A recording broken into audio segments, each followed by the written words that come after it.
gracias. Muy bien, bueno, pues vamos a comenzar. Nuevamente les agradezco mucho la invitación a ella, que la verdad es que qué bueno que se abren estos espacios. Creo que son muy necesarios para el diálogo y también para la reflexión, ¿no? Entonces, como les decía, yo me voy a enfocar un poco más desde la reflexión. Me voy a permitir presentarles un par de reflexiones desde la psicología social, enfocadas un poco a la cuestión del uso del juego, ¿vale? Pues bueno, en primera vamos a ver al juego, digamos, como una forma, digamos, de aprendizaje, pero no nada más como una forma de aprendizaje en cuestiones, digamos, recreativas o en cuestiones académicas, sino más bien como una forma, digamos, también de creación de comunidades, de creación de colectividad. ¿Y por qué es tan importante esto? Ahorita vamos a ver, pero la idea es que la formación de redes de apoyo, digamos, a través del juego, pues nos va a permitir, digamos, de cierta forma, impactar o influenciar en lo que llamamos o en lo que conocemos como salud mental, ¿vale? Muy bien, pues bueno, a ver, primero que nada me gustaría preguntarles antes de iniciar, ¿cómo creen o cómo crees que el juego podría influir en la creación de comunidades? Y la segunda pregunta es, si quieren vayan poniendo ahí en el chat para que las vayamos viendo. Y la segunda pregunta es, ¿por qué consideras que lo colectivo es relevante en la salud? Y hablo de la salud en general, no nada más de la salud en cuanto a lo psicológico, sino en la salud en general. Vamos a ir por ahí poniendo en el chat. Ay, no alcanzo a ver por acá. Creo que ya están poniendo. Ok, ya me apareció por acá. Bueno, vamos poniendo. Igual si alguien quiere participar y bueno, no sé si se pueda, ya les abriendo el micrófono, pues también estaría bueno. Pero bueno, vamos viendo por acá. A ver, ¿cómo creen que el juego podría influir en la creación de las comunidades? ¿Y por qué consideran que lo colectivo es relevante para la salud? De la salud de manera general. A ver, esperamos ahí que escriban sus respuestas o que alguien se anime a participar. Dice Piero por acá, el juego une a las personas y se crean comunidades. Muy bien, Piero, esa es una respuesta bastante buena, muy concreta, pero muy buena, ¿no? Unimos a las personas cuando estamos jugando, ¿sale? Nos permite crear comunidades, nos permite ser colectivo. ¿Qué más? ¿Qué más? A ver qué piensan los demás por ahí que andan. Ay, andamos muchas personas por acá. Así que a ver, ¿quién más quiere participar? Dice, eh, genera vínculos y confianza, muy bien. Alcides, muy bien. Exactamente, ¿no? Nos permite crear ciertas vinculaciones o ciertas conexiones con los demás. Luego dice Maribella por acá. Eh, Dice, el juego nos permite crear un espacio compartido donde las personas interactúan, cooperan y compiten, lo que genera vínculos sociales. Estos lazos pueden ser la base para comunidades duraderas. Muy bien, una excelente respuesta. Abigail, es un medio de expresión y generación de vínculos, también muy bien. Dice Davis, dice, el juego crea un ambiente creativo y positivo donde se genera confianza. Muy bien. ¿Y por qué creen que es importante esta generación de confianza? O sea, ¿cómo nos impacta, digamos, en esta salud mental que le llamamos? El juego fomenta la interacción, la cooperación, generando lazos sociales y la convivencia entre las personas. El juego tiene un tipo de interacción más abierto, crea emociones agradables y promueve la interacción, porque a través del juego se fortalecen los lazos sociales, se generan sentimientos de pertenencia y se fomenta la empatía. Muy bien, ya vamos llegando por donde queremos, ¿no? Esta cuestión del sentimiento de pertenencia. Muy bien, por ahí ya vamos. El juego crea comunidades porque une a las personas, fomenta la cooperación y genera el sentido de pertenencia. Es que se me mueven por acá los chats. Promueve empatía, potencializa las emociones y genera actitudes de competencia y solidaridad. Muy bien, pues bueno, estamos viendo que entonces el juego es importante, ¿no? El juego es importante no solamente, pues, para aprender ciertos aspectos. De repente, bueno, yo lo uso mucho para la cuestión de justamente el aprendizaje basado en juegos, pero no solamente representa eso, ¿no? El juego en ese momento tiene otras capas que podemos analizar. Entonces, eso es lo que vamos a desarrollar el día de hoy. Dice, a través de los juegos nos genera confianza, dado que al momento de interactuar generamos empatía. Muy bien. Ahora, fíjense muy bien. Vamos a hablar en esta primera parte de individuo y sociedad, que justamente es un punto muy importante que tiene que ver con, ahí está, me salió un mensajito por acá, creo que de admitir algo, no sé, ahí le están moviendo por ahí. Ok, tiene mucho que ver con cómo interactuamos con esta sociedad. Acuérdense que un punto bien importante es que la cuestión de la salud, de acuerdo con la OMS, está dividida en tres dimensiones, o al menos yo voy a recuperar, digamos, esta propuesta, y tiene que ver con lo social, lo físico y lo psicológico.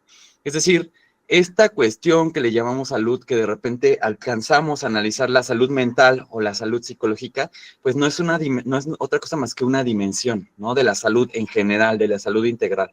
¿Por qué es importante? Ahorita vamos a ver, ahorita ustedes mismos y mismas van a estar viendo, pues, ¿por qué sería importante alcanzar, digamos, a analizar o a leer la realidad considerando todo esto que tiene que ver con lo social, con lo físico y con lo psicológico? Les voy a poner un pequeño ejemplo. ¿Por qué considerarlo desde ahí? Imagínense ustedes que tienen, no sé, un deportista que va al gimnasio, que está, digamos, bien físicamente, médicamente está bien, hay ausencia de alguna enfermedad o incluso hay algún tratamiento que le permita sobrellevar su enfermedad. Entonces estamos hablando como de esta dimensión de lo físico. Pero ahora imagínense que ese mismo deportista, que lo vemos físicamente muy bien, que trabaja muy bien su cuerpo, que les digo, no necesita alguna cuestión a lo mejor de, no sé, de medicamento, tiene un tratamiento adecuado. Ahora imagínense que ese mismo deportista lo vemos en otros escenarios. Probablemente podamos pensar en que a lo mejor le cuesta trabajo socializar, aunque a lo mejor tiene, o que a lo mejor tiene algunas problemáticas, digamos, en las cuestiones de interactuar con otros, o se siente solo, o se siente angustiado, o se siente deprimido, estresado por cuestiones del trabajo. Entonces, pues realmente ahí es un poco cuestionable hablar de que tiene una salud tal cual, ¿no? Si nos reducimos, digamos, al aspecto meramente físico, pues probablemente sí, ¿no? Podamos decir que sí, hay una salud. Pero si lo vemos bajo esta propuesta del bienestar en esas tres dimensiones, pues no podríamos hablar de eso, ¿no? Entonces, leerlo desde la integración de estas tres dimensiones, pues ya es distinto, ¿no? Nos da un panorama completamente diferente. Porque también yo podría hablar de alguien, no sé, a lo mejor en el trabajo, que es muy bueno socialmente, tiene muchos amigos, tiene, no sé, a lo mejor, pues redes de apoyo, tiene a sus familiares, tiene a su esposa, tiene a sus hijos, pero pues ahora pensemos que a lo mejor trabaja todo el día, que a lo mejor tiene pocos espacios, digamos, para interactuar con ellos, aunque se lleva muy bien con ellos, tiene pocos espacios para interactuar con ellos, no tiene tiempo a lo mejor por la misma, digamos, rutina del trabajo, a lo mejor trabaja desde las 9 de la mañana hasta las 7 de la tarde, se para a las 6 de la mañana, llega a las 10 de la noche, y entonces, ¿en qué momento, por ejemplo, él o ella, pues tendría espacio a lo mejor para ir al gimnasio? O a lo mejor pensemos en todo el estrés que le genera ir de su casa al trabajo o viceversa. ¿Qué pasa cuando vamos en el transporte, no? Ya sea en transporte público o en el auto, ¿qué es lo que pasa en ese intermedio de ir de un punto a otro? Pues probablemente habrá muchas situaciones que le afecten la forma en que se siente. Por ejemplo, estrés, por ejemplo, depresión, por ejemplo, ansiedad. También podríamos hablar a lo mejor de ciertos discursos de éxito que a lo mejor están haciendo que se sienta desesperanzado, por ejemplo. Entonces, pues como alcanzamos a ver, estas cuestiones no implican nada más que porque estás bien en una, a lo mejor ya estamos hablando de bienestar. O sea, puedes estar bien en una de esas dimensiones, pero a lo mejor en las otras estás fallando, ¿no? Y no porque a lo mejor querramos, sino porque también hay una estructura que nos afecta en nuestra forma de sentir. Entonces, lo que quiero que veamos desde acá es que esta interacción que tenemos de individuo, sociedad, pues siempre nos va a afectar en lo que le llamamos psicológico, es decir, en nuestro desarrollo individual, ¿vale? Y ahorita vamos a ver por qué. Yo les pediría que repensemos un poco estas cuestiones de cómo vemos la cuestión psicológica, porque esta cuestión psicológica siempre va a estar anclada o vinculada con otros aspectos sociales, culturales, económicos, políticos, y podemos mencionar muchos otros los cuales es muy difícil que los alcancemos, digamos, como a desprender, como a aislar, ¿no? Porque imagínense, ¿cómo nos vamos a desarrollar? Yo les voy a hacer esta pregunta. Igual vayan ahí, por ejemplo, comentando en el chat. Si se les ocurren otros ejemplos, ¿cómo desarrollarnos en estos contextos? ¿Cómo nos vamos a desarrollar individualmente en un contexto de violencia e inseguridad? Esa es la realidad de muchas personas en el mundo y en Latinoamérica y en México y en Perú. O sea, situaciones de violencia que nos están atravesando a diario, de violencia y de violencias, porque no nada más hay una forma de violencia. Podemos hablar de violencias, digamos, que tienen que ver en tu comunidad, de que te asalten, de que a lo mejor hay, no sé, pandillerismo, de que hay narcotráfico. Podemos hablar de violencias en pareja, violencias familiares, inseguridad, ¿Qué nos hace sentir esto? O sea, ustedes piensen en ese sentido, ¿no? ¿Cómo nos sentimos ante estos escenarios? Seguramente nos pueden provocar miedo, seguramente nos pueden provocar ansiedad, nos pueden provocar estrés. ¿Qué otro ejemplo se les ocurre que nos provoca esta situación de violencias? A ver, vayan poniendo por ahí en el chat y ahorita los vamos leyendo. También tenemos una cuestión de desigualdades económicas. No todos, digamos, estamos en las mismas condiciones económicas. Y podemos ver estos panoramas o estos matices muy claros, ¿no? En algunos lugares, donde alcanzamos a ver, digamos, estos accesos a ciertos servicios, accesos, digamos, a una pavimentación adecuada, a una vivienda digna, hablamos de accesos a servicios de salud, accesos a servicios de educación. Entonces, ¿cómo nos afecta esto individualmente? Es decir, ¿tendrá una influencia en nosotros, en nuestra forma de sentir, en nuestra forma de pensar, en nuestras formas de sentir ciertas emociones, de tener ciertas aspiraciones? Pues evidentemente sí las tienen, ¿no? O sea, no podemos negar, digamos, estos panoramas, cómo nos están influyendo en la cuestión psicológica, en la cuestión de sentirnos de ciertas formas, de aspirar a ciertas formas, de percibir la realidad de ciertas formas, ¿vale? Ok. Ahora imaginemos esto. Y aquí van a ir, digamos, como interinfluenciándose todos estos factores. Imaginemos también la cuestión del desempleo. Muchas personas en los países, pues, están viviendo una situación de desempleo muy grave. Y ahora imagínense cómo se puede sentir una persona ante esas situaciones. Pues parece ser que de repente le decimos, es que eso no es psicológico. Pues es que a lo mejor son otros factores que están enlazados y que es muy difícil que alcancemos como a romper, porque nos atraviesan a todos. Y si bien a lo mejor no podemos hablar en la mayoría de los casos de un desempleo, sí hablamos de un empleo, pero con una precariedad laboral. O sea, imagínense muchas personas, muchos países, y seguramente esto va a ser diferente de acuerdo a los diferentes contextos, de acuerdo a los diferentes países, a las diferentes regiones y a los diferentes estados o comunidades o localidades.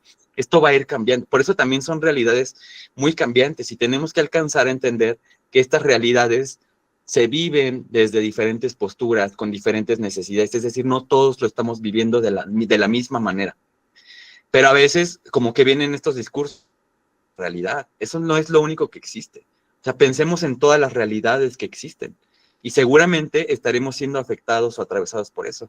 Precariedad laboral entendamos como esta cuestión de cuántas horas estamos trabajando, cuánto recibimos por eso. Realmente eso que recibimos nos alcanza para satisfacer todas las necesidades que tenemos, desde las más básicas, ¿no? Como alimentarnos, como tener un techo, hasta las más, a lo mejor que de repente se plantean en esta pirámide de Maslow, ¿no? Que no es que, bueno, yo no las considero como que tienes que satisfacer las de abajo primero y luego las últimas, porque pues a veces también tenemos el derecho de aspirar a otras cosas, ¿no? O sea, imagínense que yo nada más aspire a solamente a la alimentación.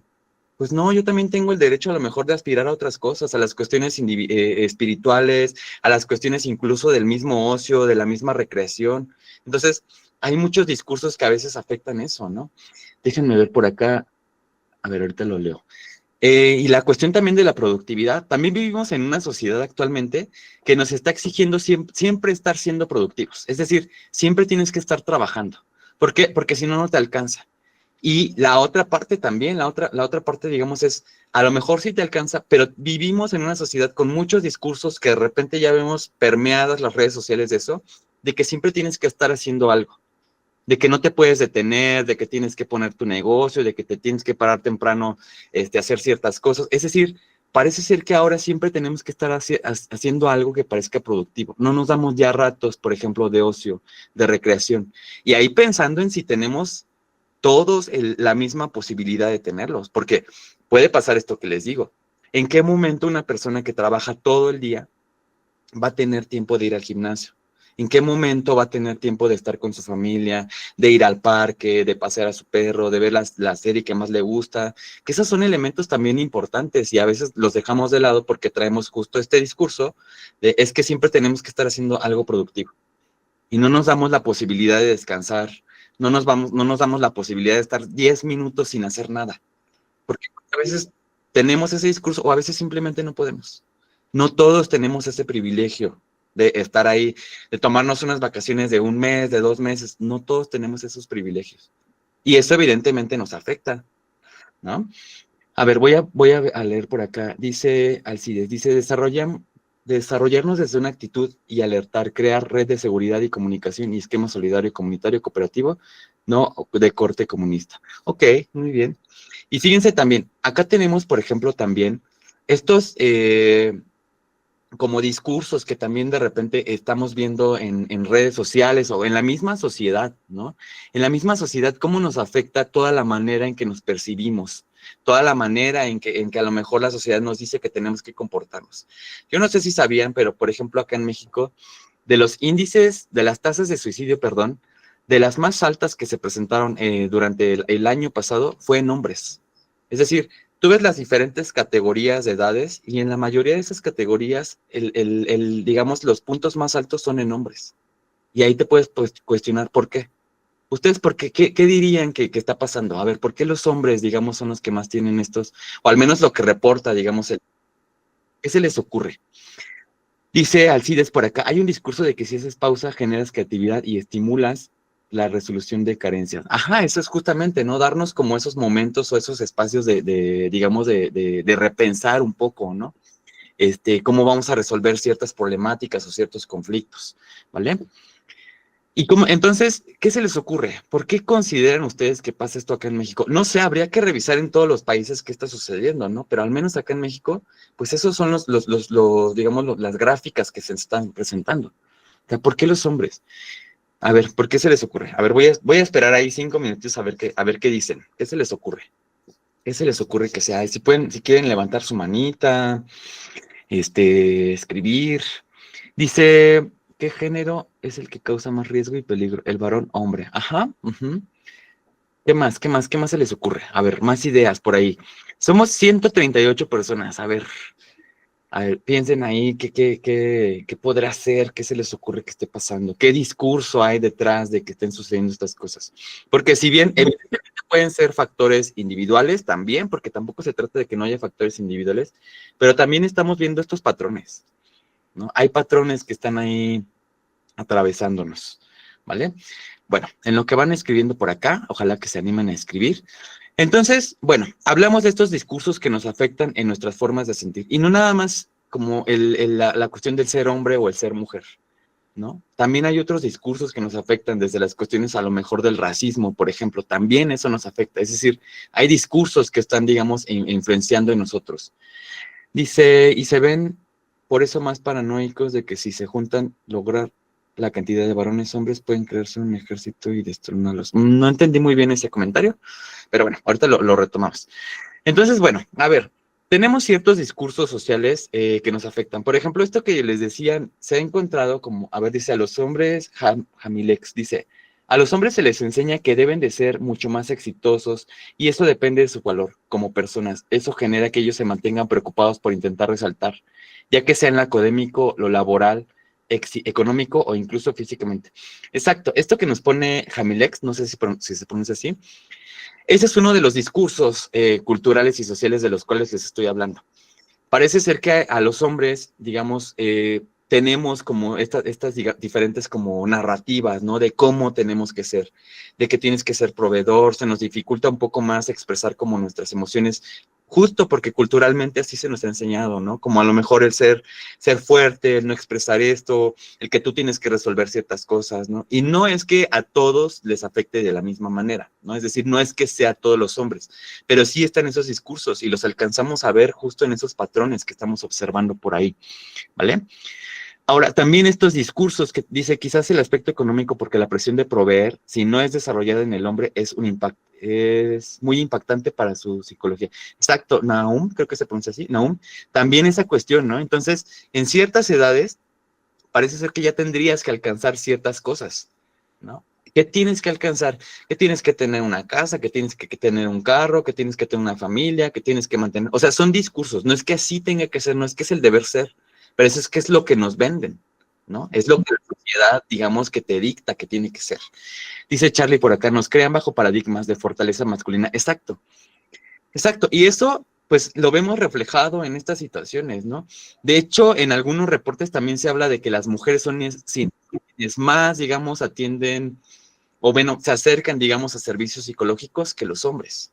Incluso también hay, si se echan un clavado ahí en esos reportes que les digo del INEGI, que es una institución de acá de México, pues van a observar también incluso las mismas formas del suicidio, es decir, qué se elige, digamos, para el suicidio, también se ve reflejada esa situación, porque los hombres eligen, digamos, como formas o acciones más contundentes, digamos, que en el caso de las mujeres. Entonces, desde ahí se ve reflejado también el mismo discurso, ¿vale? Entonces, ¿nos afectan los discursos sociales y culturales? Pues claro que nos afectan y nos atraviesan a todos y a todas por igual.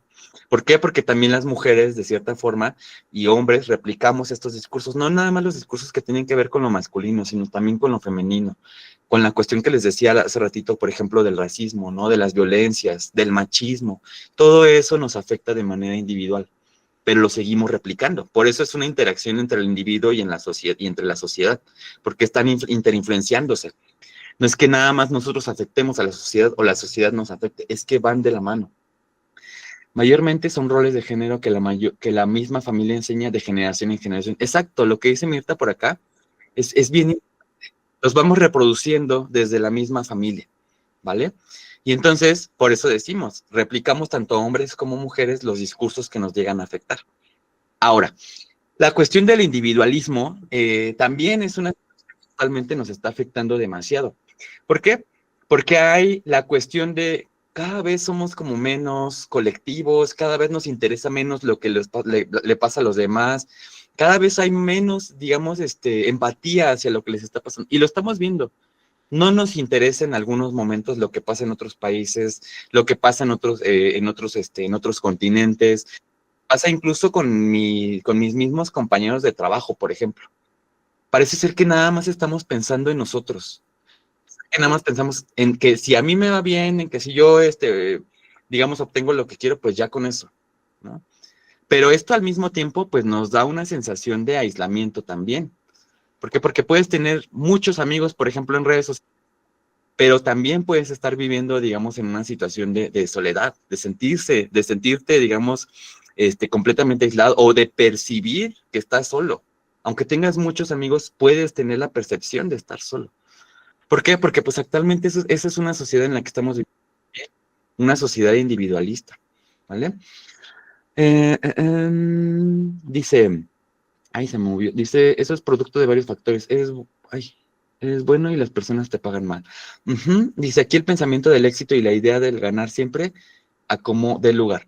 Sí, también tenemos aquí las cuestiones de los discursos de éxito, ¿no? También los discursos de éxito también generan mucha influencia en nosotros. De repente lo alcanzamos a ver, no sé, por ejemplo, en las juventudes o en las adolescencias, que de repente se sienten como limitados, ¿no? Es que yo ya debería de haber alcanzado tal cosa, comparándose a lo mejor con otras personas que están en otra posición, a lo mejor, socioeconómica. Y entonces esto provoca cierta frustración, porque de repente hasta te dicen en qué edades deberías de haber alcanzado ciertas cuestiones de éxito. Dice por acá no sé si es compañero o compañera, yo me siento solo, estoy solo y estoy solo. Sí, les digo, es esas situaciones, ¿no? Y justamente vamos a alcanzar a ver cómo el juego nos va a permitir, digamos, esta cuestión, ¿no? Enfrentar estas cuestiones, estas ideologías, estas estructuras, pues el juego nos va, digamos, a alcanzar, digamos, como una forma nada más, no como la única, porque tampoco es que el juego resuelva todo esto de lo que estamos hablando, pero no, pero es una forma más, digamos, en la que podemos estar ahí, trabajando, ¿no? Entonces, vamos a ver el juego no solamente como una cuestión meramente académica o meramente de esparcimiento o recreativo, ¿no? Sino también vamos a ver el juego como un acto político que nos permita, digamos, enfrentar todas estas situaciones que estamos ahorita platicando, ¿vale? Ahora, les quisiera yo preguntar, antes de entrar, digamos, ya con estas reflexiones que me voy a permitir presentarles, ¿cuál era el juego favorito de tu infancia y cómo influía en sus formas de sentir, en sus formas de percibir el mundo? A ver, vayan escribiendo por ahí. ¿Qué juego les gustaba mucho cuando eran niños, cuando eran niñas, cuando eran jóvenes? ¿Y cómo influía eso en cómo se sentían ustedes? ¿Cómo percibían el mundo a través de eso? Yo les puedo decir que uno de mis juegos favoritos, que siempre tenía muchas reglas, era las escondidas, por ejemplo, no sé si se llama igual como en todos los lugares, las escondidas o los quemados, ¿no? que era un juego que te permitía mucho el correr, el establecer reglas, el reír, el permitirte de repente frustrarte, ¿no? Eh, el sentir también la cuestión de la creatividad, ¿no? De en dónde me voy a esconder, por ejemplo. Entonces, ¿a ustedes cuál era su juego? Digo, yo sé que muchos ya han crecido a lo mejor en un mundo con más tecnología, ¿no? A lo mejor de la que yo crecí. Pero bueno, yo crecí, digamos, en un punto intermedio, ¿no? Empecé, yo en algún punto me empecé como a familiarizar con la tecnología, pero a mí de niño no me tocó, ¿no? Dice Mirta por acá, la gallina ciega, lingüis, lingüistas, pan quemado. Mire, por ejemplo, esos juegos, no, yo no los conozco, ¿no? O sea, los estoy leyendo, pero no, supongo que son como de Perú, pero no los reconozco como muy bien. Mata gente, mundo, pan quemado, dice Milagro también las escondidas, el tejo. Ok, bastante interesantes. Creo que me voy a quedar con la tarea de buscar esos juegos, a ver qué tal, a ver qué, ahorita voy a anotarlos por ahí. Payayitas, el lobo, mundo o rayuela, la rayuela sí la conozco, esa sí la jugábamos también por acá. Muy frustrada porque no ganaba, dice Ramos. Sí, o sea, y es parte, ¿no? O sea, también el mismo juego debería de permitir estas situaciones. Por ejemplo, las cuestiones de jugar, no sé, por ejemplo, fútbol, pues en muchas ocasiones se ve no sé, como de como huir un poco a la pérdida, ¿no? De repente algunos papás como que le rehuyen a que los niños pierdan o se sientan frustrados o sientan esta cuestión de la derrota, pero pues es parte, ¿no? El juego también implica eso, ¿no? La cuestión de la gestión de estas emociones. Volei mixto, salta soga, chanca, la lata y estatua, soga. Órale, la verdad es que son juegos suenan bastante interesantes. Trompo, ese sí lo conozco, el cartero, ese no lo conozco. También me decían que voy a creer. Hijitas, eso tampoco lo ubico. Ok, bueno, pues hay bastantes juegos, ¿no? A ver, dice por acá, voy a leer un comentario. Dice, mi juego favorito, dice Luz, mi juego favorito era armar rompecabezas. Me encantaba pasar horas buscando las piezas correctas y ver cómo poco a poco todo cobraba sentido. El juego me enseñó a tener paciencia, a no rendirme y a disfrutar del proceso más que del resultado. Creo que influyó mucho en mi forma de ver el mundo, porque ahora entiendo que cada cosa tiene... Ay, se movió. Que cada cosa tiene su lugar y su momento, y que con esfuerzo y calma todo puede encajar. Muy bien, pues como se dan cuenta, pues el juego puede influir un montón en nuestras formas, digamos, en las que representamos al mundo, en las que interactuamos. Entonces, vamos a ver desde diferentes autores, pues cómo el juego nos puede, digamos, ayudar a fortalecer las comunidades y cómo las comunidades, digamos, permiten o son un factor potencializador de esta salud, ¿no? Digamos, en esta dimensión psicológica y social. Y probablemente también la física, ¿no? Entonces, bueno, voy a presentar algunos autores que para mí, pues, son muy relevantes y me agrada mucho a leerlos y que creo que se vinculan mucho con esta cuestión de cómo estamos viviendo en la sociedad actual. Por ahí hablamos de esta sociedad del cansancio que nos plantea Byung-Chul Han. Y bueno, él nos plantea que actualmente estamos viviendo en una sociedad, como les decía hace ratito, donde siempre estamos corriendo, donde siempre estamos buscando el hacer algo, digamos, productivo, donde no nos sentamos un ratito, ¿no? Y él decía que de repente ya ni siquiera necesitábamos de alguien que nos esté diciendo, oye, tienes que hacer esto, oye, tienes que hacer lo otro, oye, te toca hacer tal cosa, sino que más bien nosotros mismos ya tenemos el mismo discurso y nosotros mismos lo replicamos. Entonces parece ser que ahora solo buscamos estas cuestiones de estar haciendo algo que parezca productivo, ¿no? La idea aquí es que esto nos hace sentir de ciertas formas. Por ejemplo, siempre sentirnos agotados, siempre estar cansados, siempre estar pensando qué tenemos que hacer, buscando proyectos. Y no está mal, no está mal buscar proyectos, no está mal buscar emprender, no está mal buscar hacer otra cosa diferente. El punto es que a veces nos enfocamos tanto en eso y dejamos de lado todo lo demás, todo lo social, todo este cuidado a lo mejor individual, lo dejamos de lado.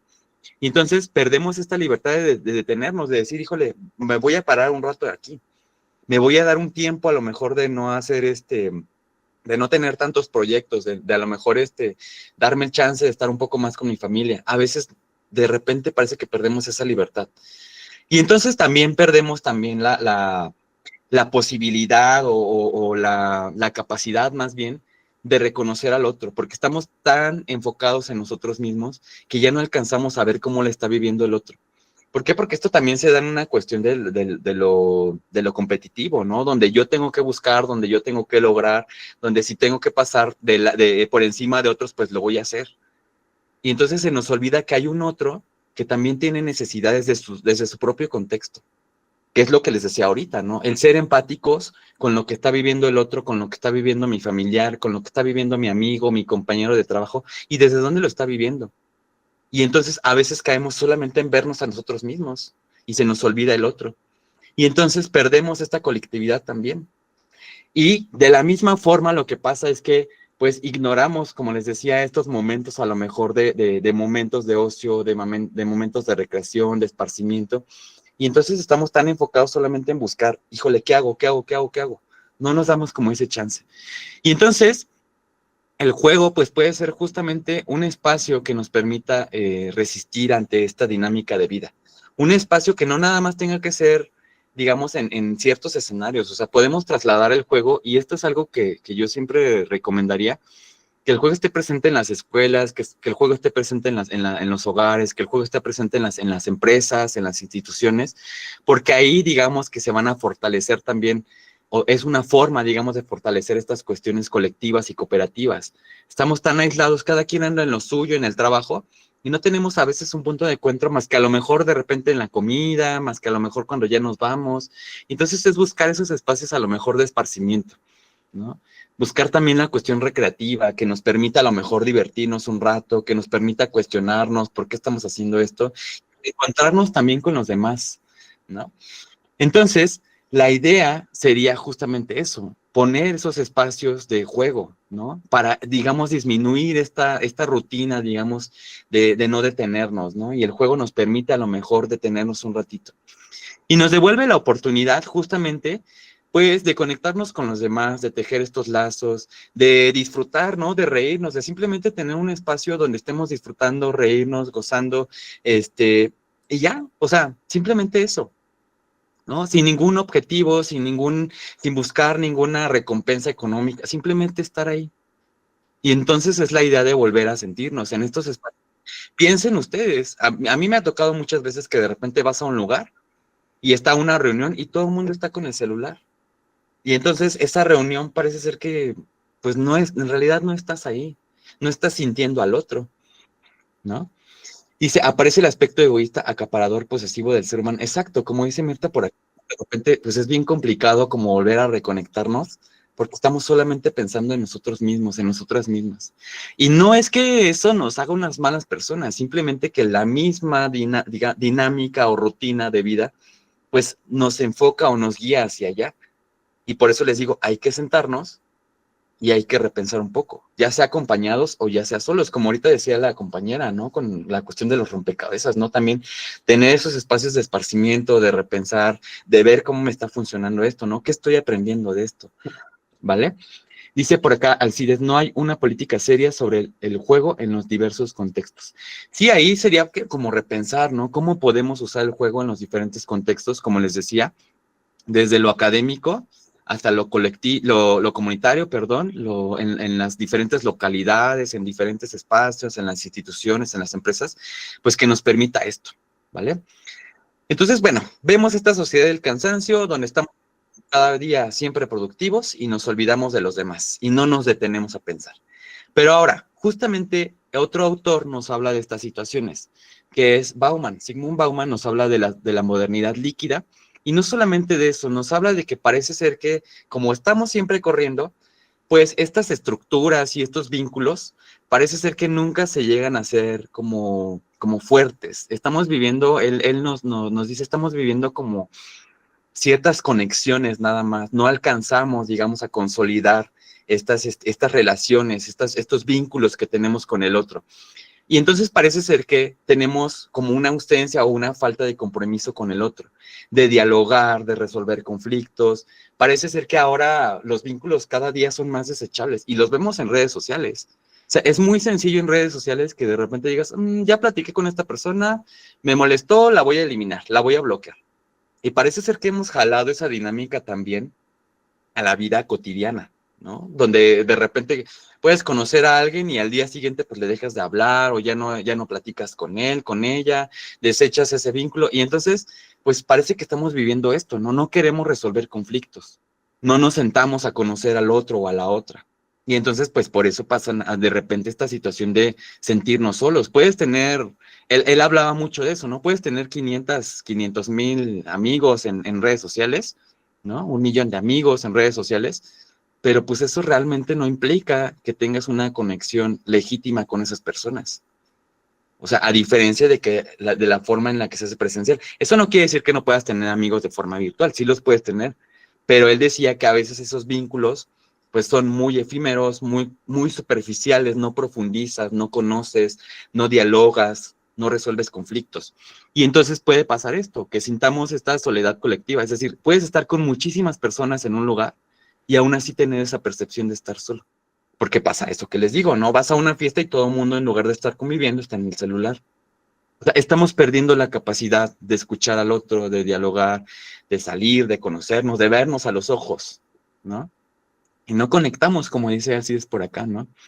Entonces, pues es una cuestión bien complicada, porque si bien esto no habla de que no usemos las redes sociales, ¿no? O que no usemos la tecnología, o sea, pero la idea es, bueno, ¿y cómo la estamos usando? ¿No? Tener mucha reflexión sobre estas situaciones, porque a veces ya cuesta un montón de trabajo vincularte con alguien más.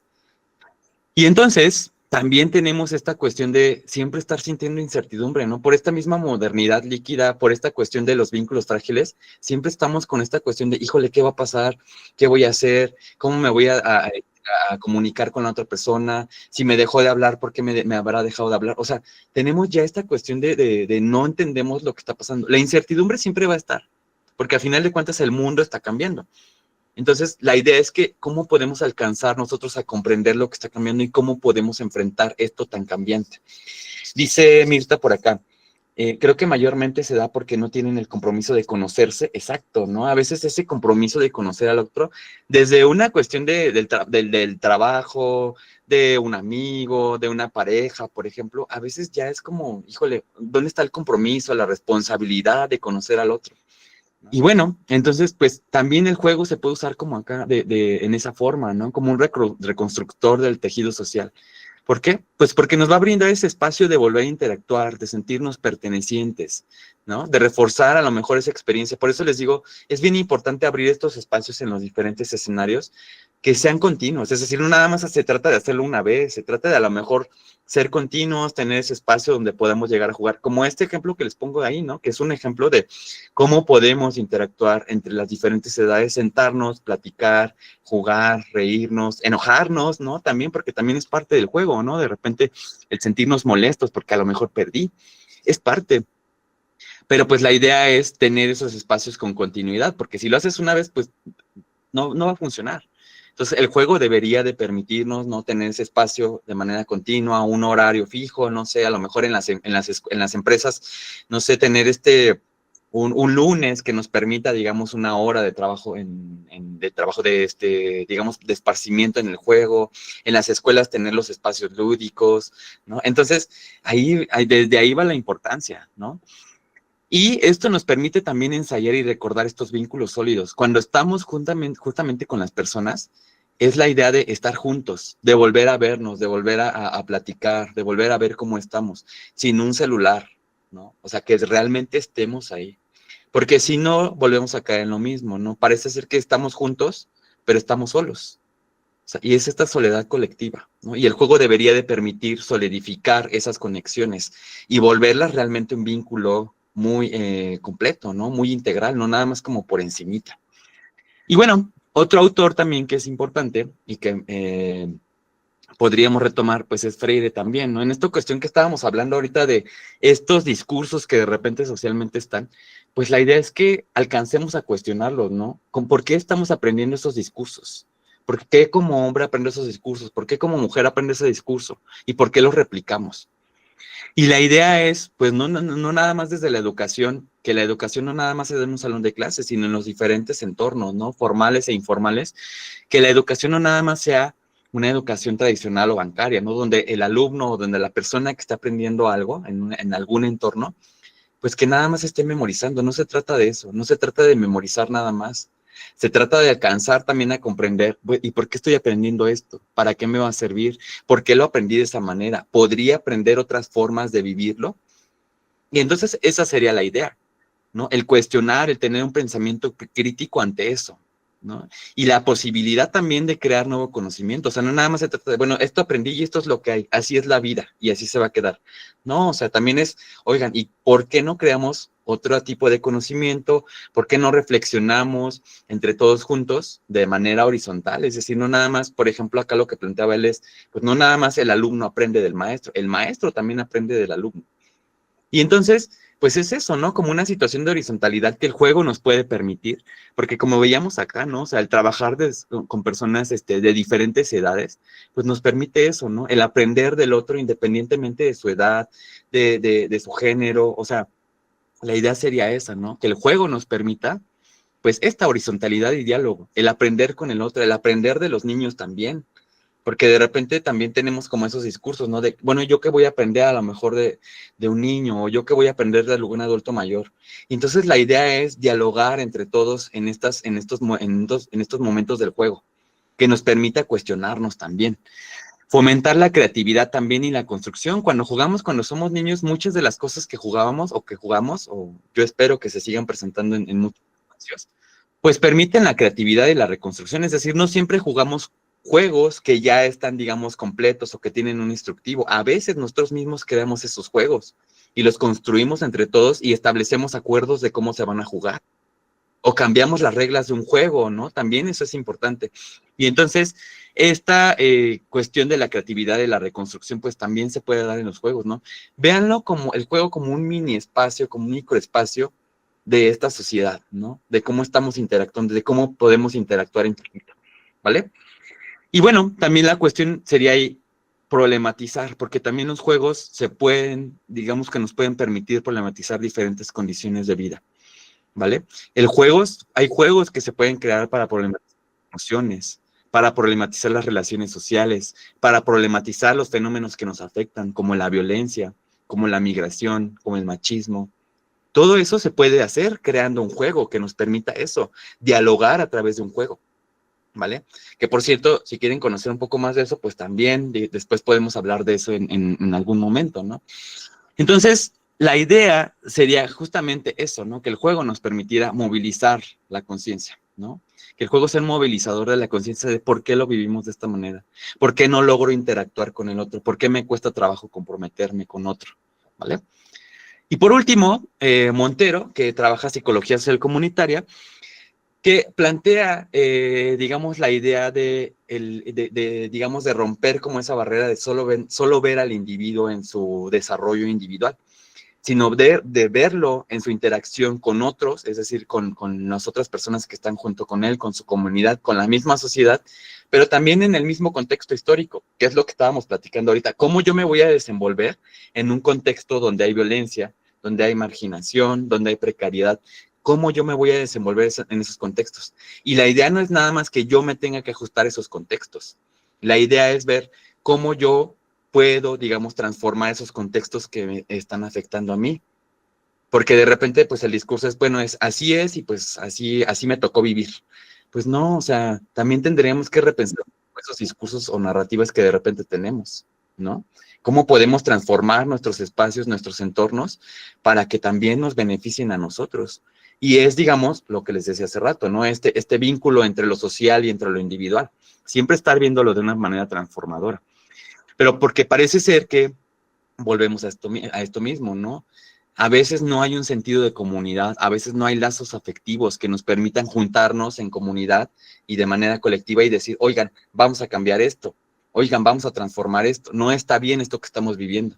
¿Por qué? Porque pues estamos aislados. Y entonces, pues justo la idea de la psicología social comunitaria que nos plantea por acá Montero es, no hay que enfocarnos nada más en lo que llamamos ausencias de recursos o debilidades de las personas. Las personas tenemos siempre recursos que nos permiten satisfacer ciertas necesidades. Y sí, va a haber algunos otros que nos van a hacer falta, pero eso es justamente en comunidad, en colectivo, pues tenemos que buscar qué podemos hacer para cambiarlo. Si estamos viviendo en un entorno de violencia, ¿cómo podemos hacer para que se modifique la violencia? ¿O nos vamos a quedar así para siempre? Esa sería la pregunta, ¿no? Pues yo diría que no. Yo diría que hiciéramos cosas para transformarnos de manera individual y que eso impactara en esas estructuras. O sea, desde casa podemos enfrentar las cuestiones de violencia, cómo estamos haciendo, cómo estamos viviendo las cuestiones de crianza. Desde nosotros mismos, evaluarnos cómo estamos nosotros viviendo eso por ejemplo, de la violencia. Si yo mismo ejerzo la violencia a otros sin darme cuenta. Y la idea es cuestionarme yo también y cuestionarlo en colectivo para transformar esas situaciones tan macro que ahora enfrentamos, ¿no? Y justo es la idea, esta participación política de las personas, esta participación ciudadana que deberíamos de tener justo para cambiar ciertas cosas.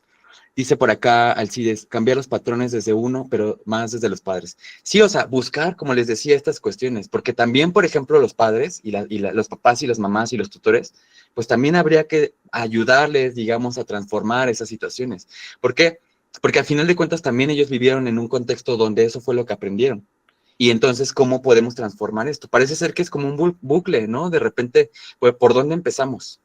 ¿No? Eso siempre les pregunto a mis alumnos y alumnas, ¿por dónde empezamos? Si parece ser que todo está conectado y empiezas por una cosa y terminas en la otra y dices, híjole, ¿y por dónde empiezo?